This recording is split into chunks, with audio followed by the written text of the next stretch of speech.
Saudara, pesawat Singapore Airlines London Singapura tiba-tiba alami turbulensi ekstrim di ketinggian 37.000 kaki.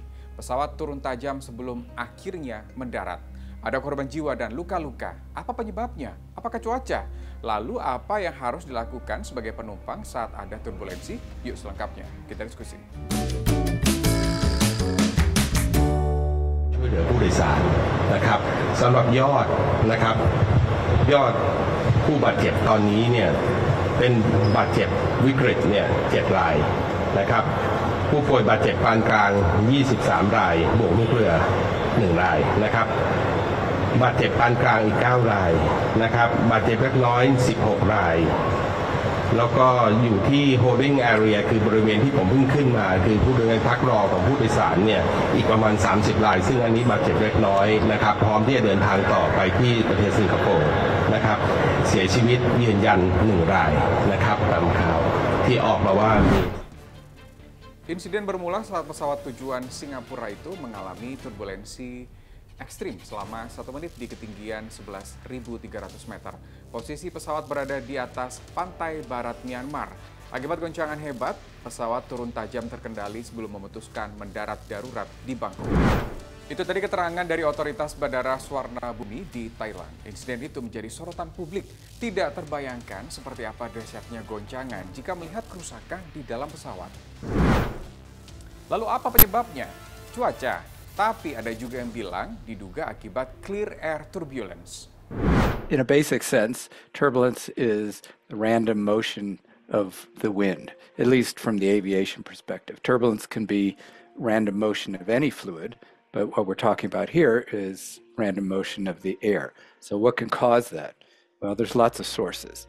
Toward the ground, you can have heating that causes air to rise rapidly, and you can get turbulence due to air motions, one against the other. At higher altitudes, where most aircraft are flying, the main sources are one, clear air turbulence, which is kind of a misnomer because it can be not clear air, but there can be the source due to clear air. That is, you can have the jet stream causing winds to be very strong, and toward the edges of the jet stream, you can get very large shears, so changes in the wind speed and direction, typically as a function of altitude, and those shears cause the wind to break down into eddies. Ada turbulence, pilotnya salah satu aksi yang diambil adalah saya mesti kemana untuk keluar dari turbulence ini. Nah, mesti kemananya itu saatnya turun untuk mencari ketinggian yang di mana tidak ada turbulence. Karena turbulence itu biasanya per layer ketinggian. Jadi itu kenapa dia turun, dan memang turunnya 6.000 dalam waktu berapa menit. Itu sebenarnya turun normal kayak begitu.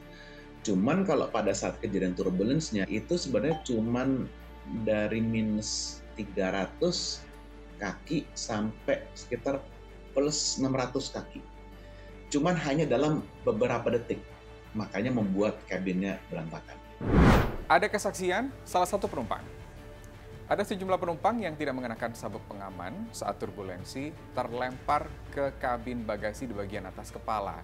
Pasalnya, semua terjadi mendadak dan tanda sabuk pengaman dinyalakan beberapa saat sebelum pesawat turun drastis.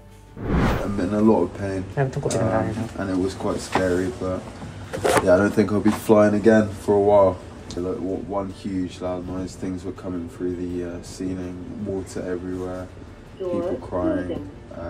Yeah, it wasn't a fun. Untuk keselamatan kita sebagai penumpang, lalu prosedur seperti apa yang harus dilakukan tanpa bisa ditawar-tawar selama penerbangan, apalagi saat ada turbulensi? One, keep your seatbelt on when you can. That's a major safety. I think everyone knows that. Pilots tell that to people, but people still are lackadaisical in doing that. So I think that's key. Tapi begini, banyak penumpang yang tidak paham bahwa kalau lagi take off atau mau landing, memang seatbeltnya harus erat. Ya. Tetapi kalau lagi cruising, pasang seatbelt itu selama lampu fase seatbelt tidak menyala, kan tidak butuh dipakai erat. Bisa dipakai sekendor-kendornya. Ya. Jadi supaya apa? Kalau terjadi turbulence mendadak, mereka bisa ketahan sama seatbelt. Gitu.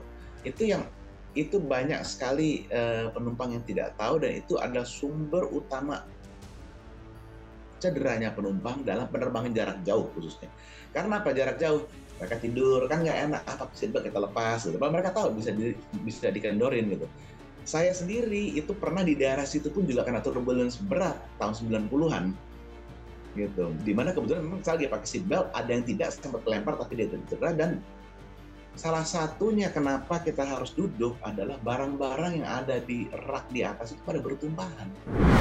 Tentu banyak hal yang tidak terprediksi dalam suatu penerbangan, makanya ada aturan yang harus diikuti dan dipatuhi, termasuk untuk kita sebagai penumpang demi keselamatan bersama. Terima kasih sudah diskusi.